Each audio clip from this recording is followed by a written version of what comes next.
Hello everyone, welcome to drama fun. कहानी की शुरुआत में हमें एक के-पॉप ग्रुप दिखाया जाता है जहां पर ये तीनों लोग हमारे मेल लीड को कार्ट में लेकर जा रहे थे क्योंकि आज उनका कॉन्सर्ट था। हमारे मेल लीड ने बहुत ही ज़्यादा ड्रिंक कर ली थी जिस वजह से वो टून होकर पड़ा था। ये लोग शॉर्टकट रास्ता अपनाने के लिए मार्केट से गुजरते हैं जहाँ मार्केट में इनकी एंट्री होते ही पूरे मार्केट में अफरा तफरी मच जाती है। फिर यहाँ पर कुछ ऐसा हो जाता है, हमारा मेल लीड हवा में झूलने लगता है, साथ में अल्कोहल भी। ये तीनों तो शॉकिंग वे से उसे देखने लगते हैं, पर मैं इनके बारे में बताना तो भूल ही गई। ये है ह्योक जो कि कहानी का सेकंड मेल लीड है। लंबे बालों वाला है हानचोल जो कि ग्रुप में बेसिस्ट का काम करता है, और ये है कीचुन जो कि ग्रुप का माग्ने है और ड्रमर है। और हमारा मेल लीड, उसका नाम है मिंगी और वहीं ग्रुप का मेन वोकलिस्ट है। अब मिंगी जो कि कब से हवा में झूल रहा था वो धड़ाम से नीचे गिरता है। उसको देखकर ह्योक कहता है कि लगता है कि अब इसे होश आ जाएगा। इनके पीछे एक लड़की को इनके कारण चोट लग गई थी तो वो अपने बॉयफ्रेंड को बुलाती है। उसका जो बॉयफ्रेंड था वो तो बिल्कुल भीम जैसा था। इन्हें देखकर ये चारों लोग तो वहाँ से भाग जाते हैं। ऑडियंस एक्सो का इंतजार कर रही थी, वहाँ पर ये चारों लोग पहुँच जाते हैं। जैसे ही मिंगी रॉक एंड रोल कहता है तो सारी ऑडियंस झूम उठती है। फिर हमें 7 साल के बाद का सीन दिखाया जाता है जहाँ पर मिंगी अकेला ही गाना गा रहा था एंड उसके सामने सारे बूढ़े लोग बैठे थे। मिंगी हमसे कहता है कि एक टाइम पर मैं सुपरस्टार हुआ करता था पर अब तो मैं एक लूजर बन गया हूँ। जैसे ही वो गाना खत्म करता है तो वहाँ पर 3 हाई स्कूल की लड़कियाँ आ जाती है। वो कहती है कि एक्सो कहाँ पर है और ये गधा कौन है। तो दूसरी लड़की कहती है कि मैंने तो 2 घंटे मेकअप किया ताकि मैं अपने एक्सो ओप्पा को देख सकूं। तो तीसरी कहती है कि ये लड़का ना हमारे एक्सो ओप्पा का नाम चुरा रहा है, कॉपी कर रहा है उसकी। ये सुनकर मिंगी कहता है कि देखो मैंने एक्सो का नाम चुराया नहीं है, मेरी टीम का नाम एक्सीलेंट सोल था, शॉर्ट में एक्सो। तो कॉपी मैंने नहीं की है, तुम्हारे ओप्पा ने की है, तो जरा सोच समझ कर बोला करो। ये सुनकर उन तीनों लड़कियों को आता है गुस्सा। वो मिंगी को पीट कर वहाँ से चली जाती है। मिंगी कार से जा रहा था एंड उन लड़कियों को गालियाँ दे रहा था कि वो कैसे स्कूल गर्ल होकर उसे मार सकती है। फिर वो कहता है कि मैंने गाना गाया, उसके बदले में मुझे पैसे मिलने चाहिए, पर उन लोगों ने तो मुझे मिर्च ही पकड़ा दी। वो बिखरी हुई मिर्च को समेट रहा था, तभी ही उसका एक्सीडेंट हो जाता है। वो कहता है कि ये सब कुछ मेरे साथ ही क्यों हो रहा है। आगे हम दूसरे मेंबर हानचोल को देखते हैं। हानचोल अभी किसी कंपनी में इंटर्नशिप कर रहा था।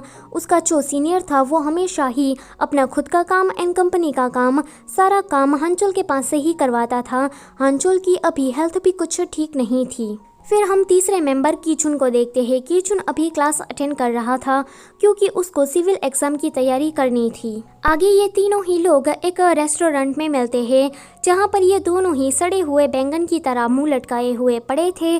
तो हानचोल उन्हें देखकर कहता है कि तुम दोनों को देखकर तो मुझे ऐसा लगता है कि मैं खुद ही आत्महत्या करके मर जाऊं। कीचुन को डर लग रहा था कि वो सिविल एग्जाम में फेल हो जाएगा क्योंकि उसको पढ़ना बिल्कुल भी पसंद नहीं था। तो मिंगी कहता है कि पर तुम्हारे डैड के पास तुम्हारी शॉप तो है, उसके मरने के बाद तुम ही उस शॉप को संभाल लेना। फिर मिंगी कहता है कि क्या हम फिर से म्यूजिक ग्रुप को स्टार्ट करें।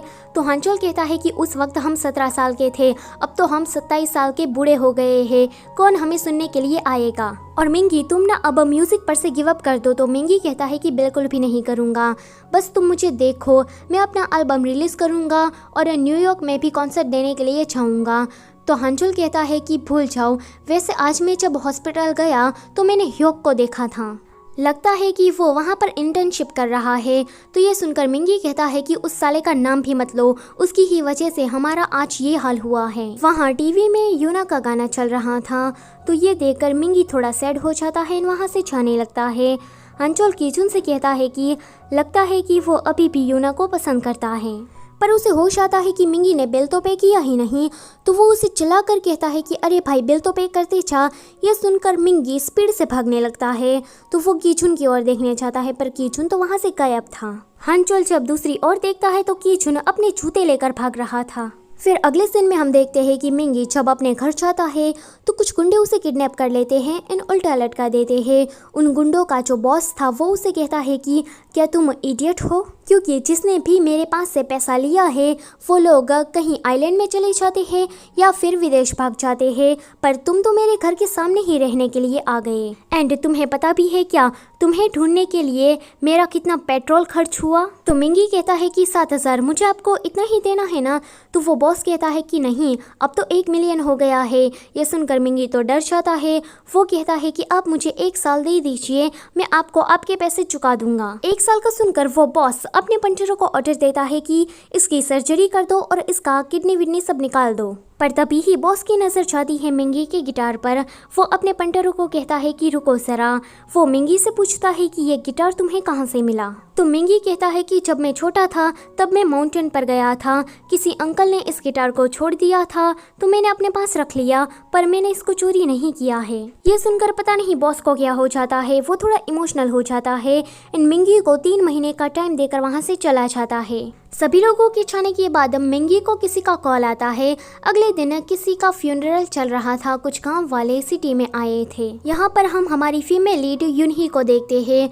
यूनही अभी फ्लावर चुरा रही थी। तो कोई कहता है कि तुम इस फ्लावर को यहाँ से क्यों ले रही हो, क्या तुम चोरी कर रही हो।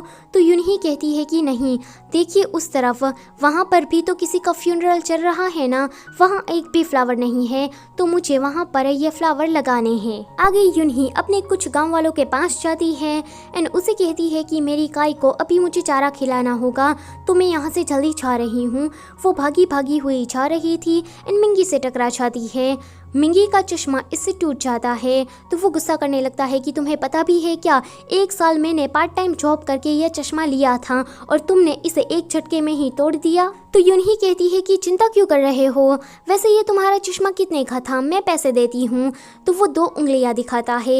यूनही कहती है कि $20। तो वो कहता है कि नहीं, $2,000। यूनही कहती है कि $2,000 का भी कोई चश्मा आता है, वैसे तुम 100 मीटर रेस कितने में ख़त्म कर लेते हो। तो वो कहता है कि 14 सेकेंड। तो यूनही कहती है कि मैं 12 सेकंड में पूरा करती हूँ। इतना कहते ही वो वहाँ से भागने लगती है। मिंगी उसके पीछे भागता है। यूनही तो फर्राटे मारकर अपनी फटफटिया में बैठ जाती है। यह देखकर मिंगी को तो चक्कर ही आने लगता है। आगे वो अपनी दादी माँ की फ्यूनरल में जाता है। वो चुपचाप वहाँ पर बैठा था। वहाँ पर एक गाँव वाला आता है जिसका नाम है संदूक। मिंगी को उसके पास से स्ट्रॉन्ग शराब की स्मेल आ रही थी। संदूक उसे कहता है कि मैं तुम्हारी दादी माँ के ही गाँव में रहता हूँ एंड तुम्हारी दादी माँ ने तुम्हारे लिए एक वसीयत छोड़ रखी है। तो वो पूछता है कि कैसी वसीयत। तो संदूक कहता है कि ज़्यादा तो नहीं, पर 10,000 एकड़ ज़मीन। मिंगी तो एकदम से खुश हो जाता है। वो कहता है कि 10 नहीं, 100 नहीं, 10,000 एकड़ ज़मीन। वो तो एकदम से खुश हो जाता है। वो कहता है कि मैं तो माला माल हो गया, इसे बेचकर मुझे 1 मिलियन रुपए तो मिल ही जाएंगे। तो गाँव वाली औरतें कहती है कि बेचारा अपनी दादी माँ के गुजर जाने पर जोर जोर से रो रहा है। पर कैमरा जब मिंगी की तरफ आता है तो हम ऑडियंस देखते हैं कि ये तो जोर जोर से हंस रहा है। आगे वो संदूक के साथ जमीन देखने के लिए जाता है। इतनी बड़ी जमीन देखकर वो तो बड़ा ही खुश हो रहा था। संदूक कहता है कि यहाँ पर तुम कैबेज उगा सकते हो। वो कहता है कि क्या तुम मुझे बता सकते हो कि रियल एस्टेट ऑफिस कहाँ पर है। तो संदूक कहता है कि क्या तुम इस जमीन के टुकड़े को बेचना चाहते हो। तो वो कहता है कि हाँ। तो संदूक कहता है कि देखो, यहाँ पर जमीन के इतने भाव नहीं चल रहे हैं, अगर तुम इसे बेचते हो तो इसके तुम्हें सिर्फ $2,000 ही मिलेंगे। ये सुनकर मिंगी की स्माइल चली जाती है। वो जोर जोर से चिल्लाकर रोने लगता है। तो संदूक को लगता है कि शायद ग्रैंडमा के गुजर जाने पर ये अभी भी रो रहा है। आगे मिंगी सड़ा हुआ मुंह लेकर बर्तन साफ कर रहा था।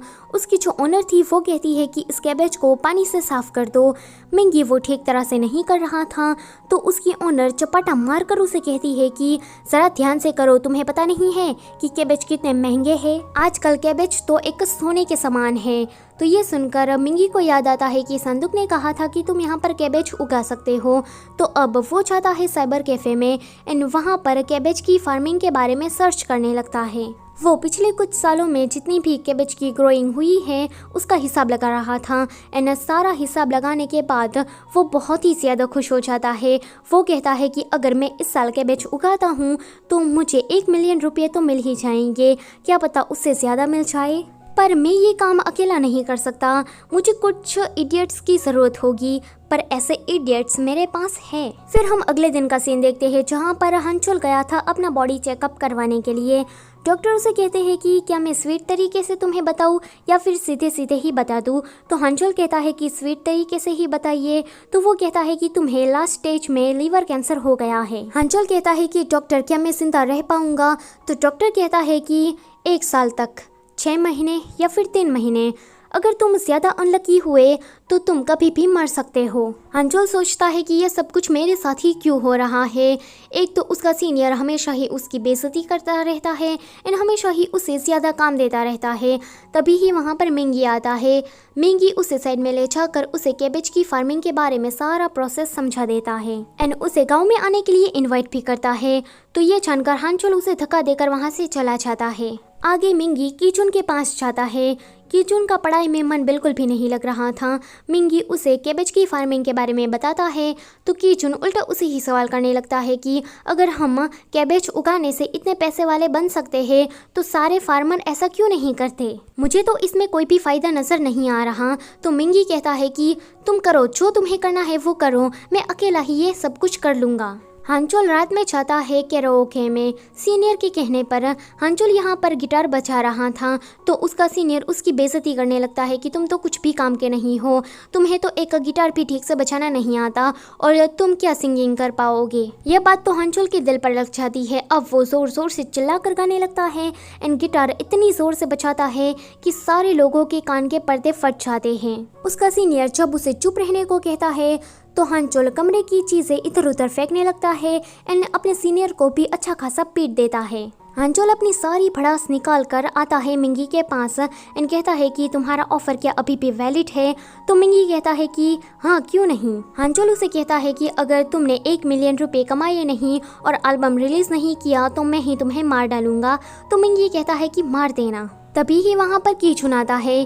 कीचुन कहता है कि मैं भी रेडी हूँ तुम्हारे साथ आने के लिए, पर एक शर्त पर। मिंगी कहता है कि बताओ जल्दी से कौन सी शर्त है, मैं मानने के लिए तैयार हूँ। तो कीचुन कहता है कि हमें अपना नाम बदलना होगा। तो ये सुनकर मिंगी कहता है कि मैं तो नहीं बदलूंगा। तो कीचुन कहता है कि फिर तो मैं चाह रहा हूँ। मिंगी कहता है कि रुको ज़रा, तुम जो चाहोगे वो हम करेंगे। अगले दिन कंपनी के बाहर किसी ने बड़े अक्षरों में लिखा था कि यूना इंतज़ार करना, मैं तुम्हारे लिए 100 कैरेट की रिंग लेकर आने वाला हूँ, तुम्हारा MK। यूना तो समझ जाती है कि ये मिंगी ने ही किया है। फिर अगले सीन में हम देखते हैं कि ये लोग जाने के लिए बिल्कुल रेडी थे। आगे हम हॉस्पिटल का सीन देखते हैं जहाँ पर 2 लड़कियाँ हमारे सेकंड में लेट के लिए लड़ रही थी। एक कहती है कि मैंने उसके साथ किस किया है तो दूसरी कहती है कि तो क्या हुआ, मैं तो उसके साथ होटल भी जाकर आई हूँ। दूर से ये सारा तमाशा हमारा सेकंड में लीड ह्योक देख रहा था। वो तो वहाँ से चोरी चुपके कल्टी मारने की सोच रहा था। फिर वो अपने डैड को देख लेता है जो कि उसी हॉस्पिटल के हेड थे। इन दोनों बाप बेटों की जरा सी भी नहीं बनती थी। फिर ह्योक हंचुल को देखता है तो उसके पीछे से आकर उस पर चढ़ जाता है। वो कहता है कि तुम यहाँ पर कैसे एंड आजकल तुम कर क्या रहे हो। तो हंचुल कहता है कि देखो, मैं तुम्हें बताना तो नहीं चाहता हूँ पर बता ही देता हूँ, मैं, मिंगी और कीचुन फार्मिंग करने के लिए गाँव जा रहे हैं। ह्योक कहता है कि कैबेज की फार्मिंग, इसमें तो बड़ा मज़ा आएगा। वो अपना वाइट कोट कचरे के डिब्बे में फेंकता है एंड हंचुल के साथ जाता है। फिर अगले सीन में हम देखते हैं कि ये सभी लोग कैबेज की फार्मिंग करने के लिए जा रहे थे। ह्योक ज़ोर ज़ोर से गाना गा रहा था तो ये देखकर मिंगी को आता है गुस्सा एंड वो स्टीयरिंग से अपने हाथ उठाकर ह्योक को मारने के लिए जाता है। एंड पहला एपिसोड यहीं पर ही ख़त्म होता है। गाइस, जिसने भी मुझे ये ड्रामा सजेस्ट किया है ना, उसको तो मैं बहुत सारा थैंक यू कहना चाहती हूँ क्योंकि ये ड्रामा बहुत ही ज़्यादा एंटरटेनिंग है। इसका एक एपिसोड भी ऐसा नहीं था जो कि मुझे बोरिंग लगा हो। सो वीडियो को मैं करती हूँ यहीं पर ही ख़त्म। अगर वीडियो अच्छी लगी है तो प्लीज़ उसे लाइक करना और चैनल पर नए हो तो उसे सब्सक्राइब भी कर देना। Thank you for watching.